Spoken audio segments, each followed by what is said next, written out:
Marcher entre les lignes existe grâce à vous, à votre écoute, à vos encouragements et aux bouche à oreille.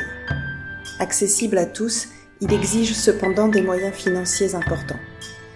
Pour continuer à le produire et couvrir une partie des frais engagés en 2024, je lance une campagne de financement participatif sur Ulule. Merci d'avance pour votre soutien. Le lien est dans le descriptif de cet épisode. Cet épisode a été monté par Vincent Cataigne. Il en a conçu la musique du générique et la réalisation sonore. Prochain arrêt, Bukit Timah, hurlai-je tandis que le camion poubelle effectuait un magnifique virage à 180 degrés vers le nord d'Outram Road en direction de la CTE. La CTE, pour ceux qui ne connaissent pas, est l'autoroute centrale de Singapour qui dessert les quartiers nord de l'île. Quand je ne vole pas un camion poubelle, je saute à bord d'une Ferrari rouge, un jouet pour enfants plus adapté à ma taille. Je roule sur des routes jonchées de cadavres de voitures et de lianes.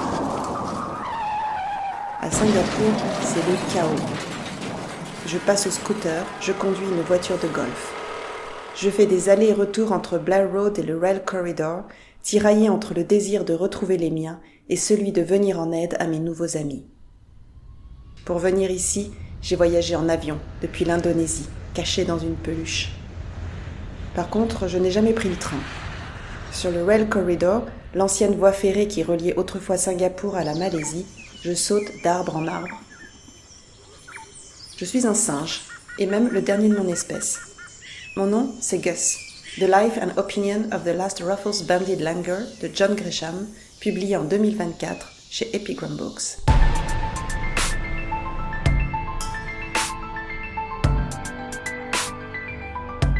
Je suis Julie Moulin, vous écoutez Marcher entre les lignes.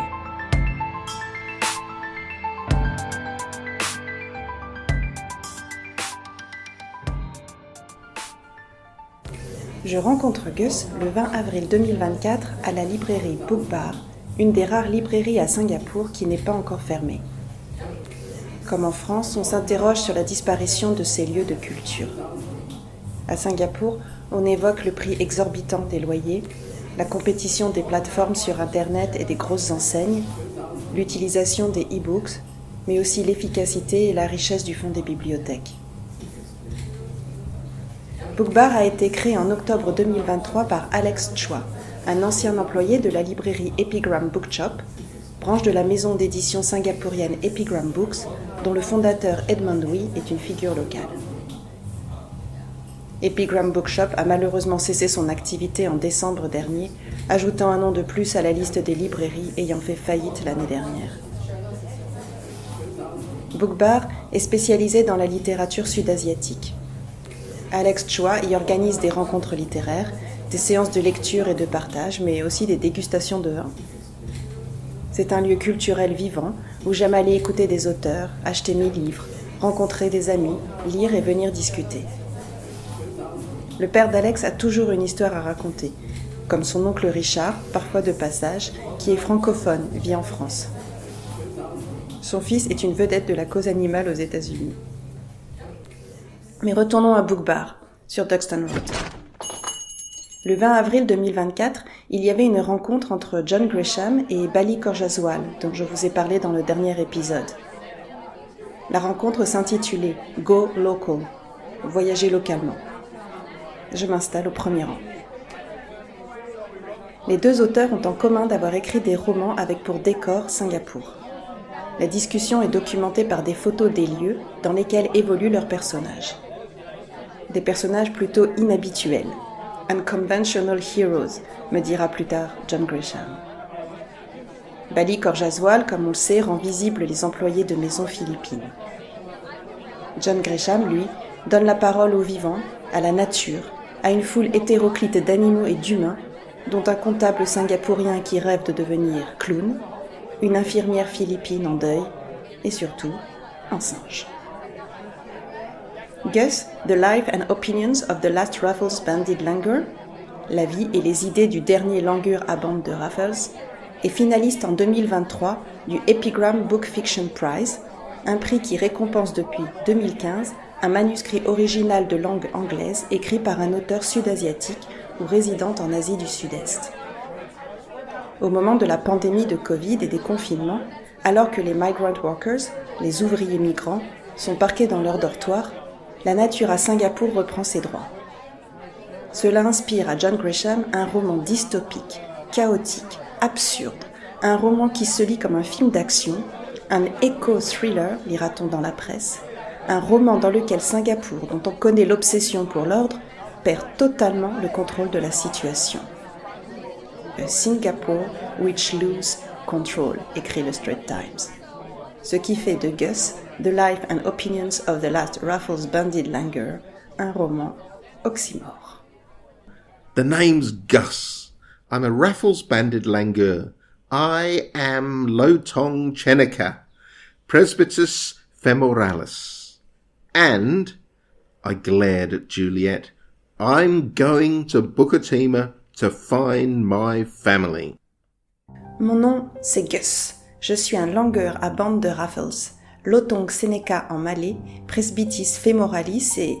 Je regardais Juliette. Je vais à Bukit Timah retrouver ma famille. S'il devait se présenter en français, Gus ajouterait « Je suis un semnopithèque malais ». Mais comme nous sommes à Singapour, gardons sa dénomination anglophone, un langueur à bande de Raffles. On pense qu'il ne reste plus qu'une 50aine d'individus sur l'île, cantonnés dans la forêt de Bukit Timah. L'espèce est menacée à Singapour comme en Malaisie. Ils ont des têtes de peluche, sont victimes autant de la déforestation que du commerce illégal d'animaux sauvages.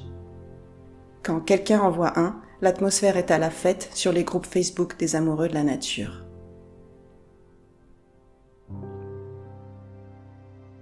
Dans le roman de John Grisham, Gus a été kidnappé tout bébé et envoyé faire le singe en Indonésie.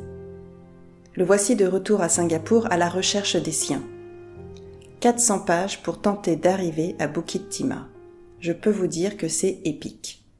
Les singes, endémiques ou échappés du zoo de Singapour, ont entamé une insurrection. Bienvenue dans la planète des singes, version singapourienne. Vous n'atterrirez plus à l'aéroport de Changi sans craindre de vous faire scalper. On n'est pas si loin de la réalité. En novembre dernier, un singe a fait irruption dans le hall, semant la zizanie parmi les voyageurs. À Singapour, on apprend vite à ne pas regarder les singes dans les yeux quand on en croise dans la jungle ou sur le bord de la route, ni à manger en forêt ou se promener avec un sac ouvert. Je me souviens d'un pique-nique sur un parking près d'un réservoir du Macritchie où toute une famille de macaques avait soudain surgi des arbres pour se jeter sur un Tupperware rempli de cookies. Ils avaient réussi à l'ouvrir, avaient tout dévalisé avant de se mettre à poursuivre les enfants apeurés. Dans Gus, The Life and Opinion of the Last Raffles Bandit Langer, les singes ont été génétiquement modifiés afin de fournir une main-d'œuvre encore plus docile et bon marché que les ouvriers bangladais. Les singes parlent, raisonnent, récitent des poèmes de Cyril Wong, finissent par se rebeller derrière The Monkey King, un chimpanzé qu'on avait voulu autrefois domestiquer avant de l'abandonner. Or la nature refuse d'être domestiquée. La nature refuse d'être détruite. La nature, dans ce roman, reprend les rênes. Écoutez le roi des singes, The Monkey King, haranguer ses troupes. Humans want to control the wild. They say we're a garden city, but we're not a garden. We're a jungle, a rainforest. They want to tame and enslave us. They love their potted plants and neat shrubbery in concrete boxes. I say to you, help me tear down the super trees at Gardens by the Bay. Let us be wild. Les humains veulent le contrôle du monde sauvage. Ils disent que nous sommes une ville-jardin, mais nous ne sommes pas un jardin. Nous sommes une jungle, une forêt primaire. Ils veulent nous dompter, nous asservir. Ils aiment leurs plantes en pot et leurs arbustes bien taillés dans des jardinières en béton. Je vous le dis, aidez-moi à détruire les super trees à Garden by the Bay. Soyons sauvages. The Garden City, la ville-jardin, est l'autre nom que l'on donne à Singapour, ville de béton, de verre et de verdure. Garden by the Bay en est l'emblème. Ce parc aménagé sur une terre prise à la mer est connu pour ses 18 structures végétalisées en forme d'arbres de 25 à 50 mètres de haut, équipées de panneaux solaires et captant l'eau de pluie, illuminées la nuit à l'énergie solaire, féerique mais en effet artificielle. Ainsi les singes se mettent-ils à tout fracasser. Le gouvernement, les Gamènes, ont fui à Batam, sur une île d'Indonésie voisine. Les rescapés tentent de s'organiser, il y a des poches de résistance et des camps de réfugiés, des otages et des victimes. Gus se trouve mêlé aux événements tout en essayant de se frayer un chemin vers Bukit Timah, avec l'aide de Charlie et Juliette, l'apprenti clown singapourien et l'infirmière philippine, ses compagnons d'infortune. Je dois vous raconter une anecdote à propos de Bukit Timah, forêt primaire et plus haut sommet de Singapour, culminant à 164 mètres d'altitude. En août 2023, j'ai essayé de marcher 30 minutes en montagne dans les Alpes, en France. 3 jours de suite. Ma jambe gauche n'a pas supporté l'effort et pendant 1 mois et demi ensuite, mon pied est resté engourdi. De retour à Singapour, mon chirurgien qui aime les métaphores géographiques m'a dit « You live in Singapore now, only Bukit Timah here. You never see the Alps, they get crazy. » Vous habitez à Singapour, ici, il y a juste Bukit Timah. Vos nerfs voient les Alpes, ils deviennent fous. Même à Bukit Timah, de toute façon, je ne peux plus y aller. Comme Gus, je cours après une chimère. Les routes devenant impraticables, ne restent plus comme option à Gus que de passer par le Rail Corridor, l'ancien corridor ferroviaire où le Monkey King a installé ses troupes et son harem. Gus et Juliette sont faits prisonniers. The jungle sprawled over the rail corridor. The days of migrant worker manicure and maintenance were long gone. Nobody swept the paths, trimmed the encroaching undergrowth, or cut overhanging branches. We made slow progress through the tangle, often unable to see the path. Juliette fell over many times. La jungle avait envahi le Rail Corridor. Le temps où les ouvriers migrants le nettoyaient et le manucuraient faisait partie du passé. Plus personne ne balayait les sentiers, ne taillait la végétation envahissante, n'élaguait les branches. Nous avancions lentement à travers cet enchevêtrement de plantes, souvent incapables de distinguer le chemin. Juliette tomba à plusieurs reprises. Je tirai sur la corde pour la remettre debout. Nous marchions à côté de chariots de course abandonnés, de poussettes, de pneus, de bidons d'huile et d'engins mécaniques. Tout cela était envahi et englouti sous les fougères et le feuillage. Leur geôlier, un gorilla, leur dit « Vous les humains, nous détestons ce que vous avez fait de cet endroit une fois que les Malaisiens sont rentrés chez eux et que les trains se sont arrêtés. C'est resté sauvage un moment et puis vous êtes arrivés pour le développer. Vous avez tout aseptisé, produit une expérience de fast-food de la nature. Quel bullshit! Vous asservir nous fera du bien. » Il leur montre un imposant arbre banyan, un figuier dont les troncs poussent des branches vers le bas, étouffant l'amandier et l'acacia qui lui servent d'hôtes. Le gorille poursuit. « Vous ne voyez pas que ce lieu a son propre plan et qu'il veut se débarrasser des humains? Laissez-nous tranquilles. » John Grisham définit son roman comme un livre sauvage. A wild book. Les idées comme les personnages s'enchevêtrent dans une jungle d'opinions. On s'y perd parfois, on étouffe comme étranglé par ce figuier. Mais c'est la réalité. Changement climatique, rôle des réseaux sociaux, incapacité des régimes politiques, façon dont on traite les migrants, modifications génétiques, relations humaines et animales. John Grisham veut secouer ses lecteurs et réveiller les consciences. Mon personnage préféré est une mystérieuse volaille volante, The Flying Chicken Lady. A purple-grey blur passed overhead, a sleek shape with small breasts and a flurry of golden feathers glinting in the moonlight.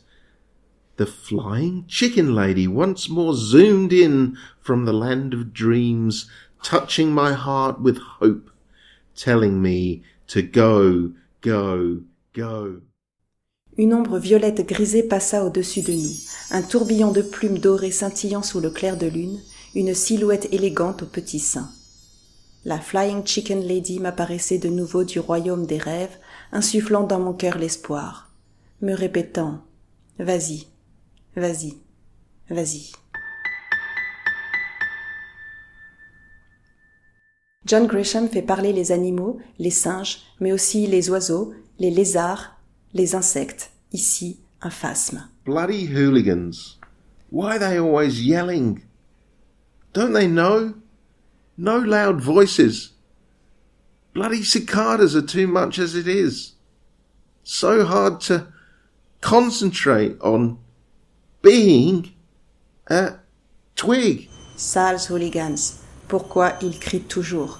Ils ne savent donc pas de voix forte, ces saletés de cigales nous suffisent, si difficile de se concentrer à n'être qu'une brindille. John Grisham suggère un futur possible, plus humain, plus respectueux de la nature et des autres, une communauté de rescapés qui se serrent les coudes. Les véritables héros, me dira-t-il lors de notre rencontre, ne sont pas les mâles dominants qui pensent pouvoir sauver le monde, mais ceux qui aident et s'entraident.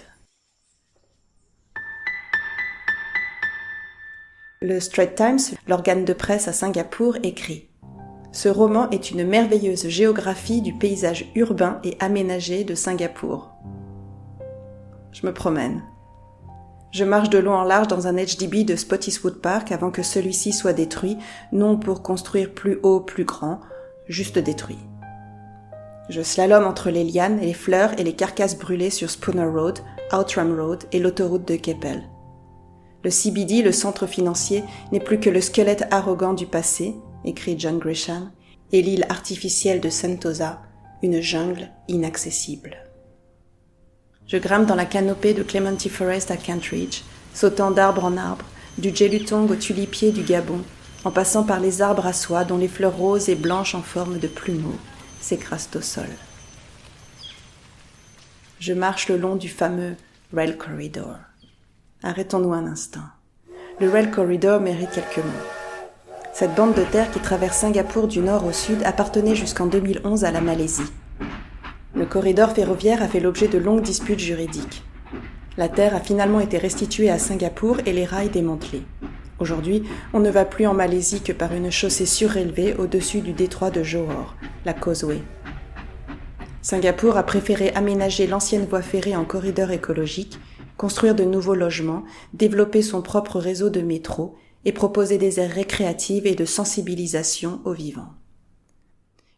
Dans le roman de John Grisham, l'ancienne gare de Bukit Timah devient un dispensaire où Juliette soigne les blessés. Je m'y suis rendue le jour où j'ai interviewé John Grisham. J'ai regardé le chemin qui s'enfonçait dans la forêt. J'aimerais tellement parcourir ces 10 kilomètres dont la rénovation est presque terminée. 38 000 arbres et arbustes ont été replantés depuis 2018 selon un plan nord-sud thématique. Je me suis renseignée sur les endroits les mieux aménagés où passer en chaise roulante. Quand on est à mobilité réduite, la nature n'est accessible qu'avec un minimum d'intervention humaine. Lisez Gus et vous vous retrouverez dans le commissariat de Tong San Street bombardé par des durians enflammés. Lisez Gus et vous vous barricaderez avec les derniers rescapés dans les shop-houses de Blair Road. Il y aura des morts et des amours, vous aurez ou non de l'empathie pour les mutants confinés au food court de Everton Park. Lisez Gus et vous irez peut-être voir ce qu'il se passe dans le Pinnacle à Duxton, cet immense HDB de 50 étages transformé en maison hantée. Comme le commente un protagoniste, dans ce roman, c'est le mois des fantômes affamés toute l'année. Lisez Gus et vous irez chez Al Jelani sur Ben Collins Street manger des rôtis prata. Ce restaurant est un immortel de Singapour, ouvert 24 heures sur 24. Il semble avoir résisté à tous les assauts de la modernisation. C'est là aussi que Clara Cho avait invité en juillet cet été ses amis et lecteurs à la rejoindre pour lancer son petit opuscule sur les bornes déchues. Seul repère fixe dans une île en perpétuel changement. Enfin, vous sortirez votre dictionnaire de Singlish à chaque réplique de Tan, le père de Charlie. Can, Canme, Canla, si bestiao. Vous rirez des références culturelles biscornues et des parallèles grotesques. Et vous vous demanderez comme moi, Mais qui est donc John Grisham? Bonjour, Julie, welcome. Ça va bien? Ça va très bien, merci de m'accueillir. It's nice to see you. Come inside. John Grisham me reçoit dans la maison d'un de ses amis, située entre le MacRitchie et les jardins botaniques. Un quartier résidentiel au trottoir bordé d'arbres à pluie, où je me fais déposer en taxi. Une maison est en cours de démolition pour être reconstruite. Je retrouve les mêmes bruits de travaux qu'en face de nous. John Grisham n'a plus de maison. Il est sur le point, en effet, de déménager avec sa famille en Australie. Décidément, ce pays s'invite de plus en plus dans mon podcast. J'ôte mes chaussures, comme la coutume l'exige, puis pénètre dans un grand salon décoré d'un sapin de Noël. Même sous 35 degrés, on sent les fêtes arriver. Quelqu'un s'affaire dans la cuisine. John Grisham est tout sourire, joyeux et plein de cette énergie revendicatrice que l'on retrouve dans Gus, The Life and Opinion of the Last Raffles Banded Langer. Gus is essentially a novel about a monkey, a talking monkey, a langur, trying to find his home, trying to get back to his family at Bukatima. And in many ways that reflects my own life because I was adopted. Gus, me rappelle John Grisham, est un roman autour d'un singe qui parle à la recherche de sa famille à Bukit Timah. Son histoire reflète en partie la sienne, car John Grisham a été adopté quand il était bébé. John Grisham n'est pas singapourien. Petite entorse au podcast, mais s'affranchir des règles ici est si rare. Sa mère biologique est anglaise, son père chinois. Il est adopté par une famille qui émigra à Adélaïde en Australie lorsqu'il a 11 ans. Il travaillera plus tard en Asie. Singapour est l'endroit où il a le plus longtemps vécu dans sa vie. 22 ans en tout. With adoption, there's this sort of lack of knowledge. There's this hole at the start of your life. Son histoire commence par un vide, me dit-il. Comme Gus, John Grisham a longtemps cherché ses origines et fétichisé l'idée de famille. Comme Gus, il comprend qu'un foyer, une communauté, se construisent autour d'expériences communes et de moments partagés, a new kinship, plutôt que de similitudes génétiques. J'imagine que toute personne déplacée ou expatriée s'identifiera à ces paroles. Cela me parle d'autant plus que mon père a lui-même été abandonné par son père. Vivre, c'est faire avec l'imperfection des choses, ponctue John Grisham. Life is about dealing with the flaws of things. Je me demande si la littérature aide à trouver sa place dans le monde. Est-ce que vous vous sentez chez vous, dans les livres ? Je lui demande. When I read and write, I find out more about a place than if I was just working here. Quand j'écris et quand je lis, j'en apprends davantage sur un lieu qu'en y travaillant, me répond John Grisham. La lecture permet d'accéder à l'intériorité d'autres personnes. On découvre d'autres façons de penser et de ressentir. Je repense à la phrase de Susan Christine Lim. Lire la littérature d'un pays, c'est entendre battre le cœur d'une nation. Nous nous comprenons. John Grisham écrit depuis les années 90, mais n'est publié qu'en 2010 à Singapour dans une revue littéraire appelée Serif, puis par la maison d'édition Mass Paper Press. Un texte, We Rose Up Slowly, qu'il avait déjà été invité à lire en 2004 dans une librairie, sur l'invitation de Yong Soo-hoon, l'actuel directeur du Singapore Writer Festival. En écoutant John Grisham me raconter son parcours, j'entends avec lui l'histoire littéraire récente de Singapour.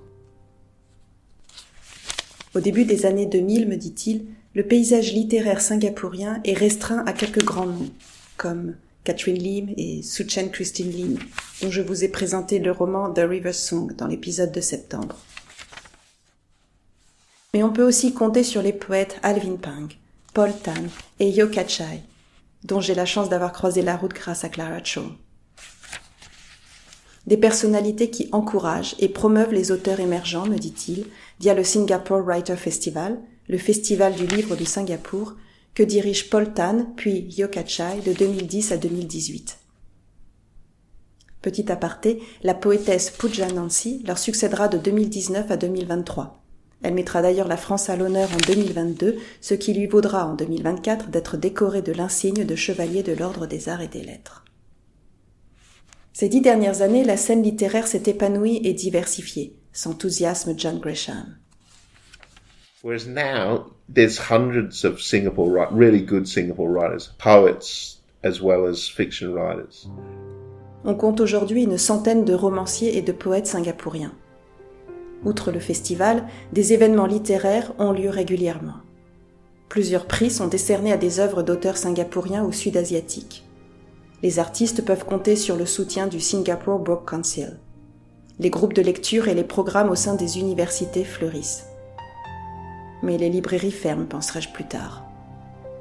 Pourtant, comme le dit John Grisham dans le podcast The Asian Bookshelf, les librairies sont les lieux par excellence où auteurs et lecteurs peuvent se rencontrer, former une communauté. Une communauté encore. Dans les lieux qui comptent à Singapour, il y a enfin Siglit Station, où je vous ai déjà conduit, et dont John Grisham est l'un des cofondateurs avec Daryl Yam et Joshua Ip en 2016. Une association non lucrative financée par des dons, lui octroyant une certaine indépendance d'esprit. À Singapour, John Grisham a vécu dans une shop house de Blair Road. Dans son roman, il transforme le quartier en camp de réfugiés. There've been sort of these multi-purpose, the Swiss army knife of architecture in Singapore. They've been all-purpose. John Grisham dit des shop houses qu'elles sont les couteaux suisses de l'architecture singapourienne. J'aime l'image. Parce que depuis leur construction à la fin du 19e siècle, m'explique-t-il, ces maisons à un étage, alliant commerce et logement, ont eu des usages différents. Habitat bondé pour les classes sociales pauvres, logement pour de riches marchands chinois. Aujourd'hui, quand elles ne sont pas transformées en restaurants, elles se sont gentrifiées. Les plus délabrées ayant été rasées dans les années 60, l'offre est restreinte et réservée aux plus aisés. Blair Road fait ainsi partie d'une zone de protection du patrimoine architectural national. Et l'héritage naturel, je demande, au niveau du Rail Corridor par exemple. When it was wild was in the between when they'd stopped the train. C'était sauvage en 2011, me dit John Grisham, juste après le dernier train et avant que les travaux d'aménagement et les coupes débutent. Alors il y avait des bambous, on entendait les stridulations des insectes et le bruit des créatures dans les arbres. Il y a beaucoup moins de sons aujourd'hui. Much less. La nature est contenue. Que reste-t-il alors de vraiment sauvage ? Un peu du Makrichi autour du réservoir, Bukit Timah, Mandai, me dit-il. Il y a des myriades de vies et d'opinions dans votre roman, je lui dis. Le fond et la forme se rejoignent. Cette sensation de chaos était-elle recherchée ? Ce roman est né en 2021, m'explique John Grisham, pendant la pandémie de Covid, quand les opinions anti-vax se propageaient aussi vite que lui et après que Trump marche sur le Capitole. Les gouvernements étaient dépassés. À Singapour, la pandémie a été correctement gérée, sauf en ce qui concerne les workers, que l'on a confinés pendant des mois et des mois dans leurs dortoirs bondés. Alors oui, me confie-t-il, je voulais que mes lecteurs se sentent saturés, émus, acculés à penser. Les écrivains ont-ils vocation à témoigner ? Ils ont en tout cas l'obligation morale, pense John Grisham, de bien choisir leurs héros. Et de citer Kafka. Kafka said, books are like axes to break the frozen sea within us. Un livre doit être la hache qui brise la mer gelée. Nota bene, la traduction en anglais de cette citation est non pas une hache mais un pic à glace. Si comme moi vous visualisez Sharon Stone puis Jack Nicholson, revenez à Gus. En voilà un personnage. Ils sont comme lui, les héros de John Grisham, généreux et solidaires, bourrés de défauts, mais finalement honnêtes avec eux-mêmes. Mon roman n'est pas là pour apporter des solutions, clame John Grisham. Mon but n'est pas d'amuser, même si l'on rit beaucoup, ou de rassurer, mais de secouer et de valoriser l'héroïsme collectif au détriment de l'individualisme. I definitely wanted to have that type of emphasis of a community collective heroism of a society rather than individualistic, selfish type of hero. La fille de John Grisham est descendue voir son père et manifeste des signes d'impatience. Dans la cuisine, les bruits d'eau et de vaisselle s'amplifient. C'est l'heure du déjeuner et le temps pour moi de partir. Thank you very much. That's great. Thank you, John. Thank you. Bye. Merci beaucoup. La prochaine fois, je vous conduirai dans les allées plus feutrées des jardins botaniques avec The Inventors de Darry Lee. Merci beaucoup.